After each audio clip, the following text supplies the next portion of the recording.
ساعات بنعمل أخطاء في حياتنا بتأثر على الدخل المادي بتاعنا وتخلينا نحس بعطلة كده في حركة الفلوس، نحس إن في بلوك، نحس إن في ضيقة كده في المصاريف، مش عارف بيدخل لي فلوس زي اللي بصرفها.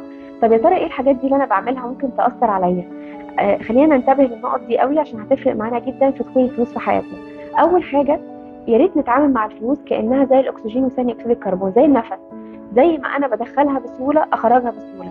ده ما بيحصلش. عادة بلاقي نفسي لما بكون بصرف في فاتورة أو بشتري حاجة أنا مجبر عليها، أو رايح لا قدر الله أصرف في المستشفى، في حاجات معينة لما باجي بصرفها بحس بالضيق وكأني مجبر على الصرف ده ومفيش سهولة وسريان. ده بيعطل دخول الفلوس. اتعامل دايما مع الفلوس زي ما انت بتحمد ربنا انها بتدخل، احمد ربنا انها بتخرج.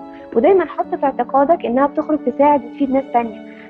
احنا مجرد مسار بيتحرك فيه الفلوس في حياتنا. الفلوس بتدخل وتخرج، تدخل وتخرج. كل ما انت هتتعامل معاها بسهولة ويسر وتخرجها بسهولة وبفرحة كمان وتحمد ربنا، هتلاقيها بتدخل أسرع وبشكل أكبر. فجرب الطريقة دي. والحاجة التانية اللي عايزاك تعملها هي إن أنت تتحرك. في حكمة عندنا أو مثل بيقول لك الحركة بركة.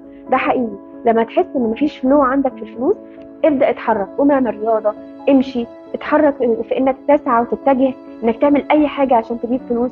المهم إن أنت ما تخليكش راكد وساكن وثابت، لأن السكون والركود بيعمل ركود في الحركة المالية. فأنت كمان اتحرك، ولو حتى إنك تنزل تمشي كل يوم نص ساعة، بنية إن أنت بتقوي الروت عندك اللي هي شكرا الجد، علشان تدخل فلوس كتير في حياتك وان انت تتسع في الدخول الفلوس. جرب الحاجتين دول وقول لي اخبارك ايه.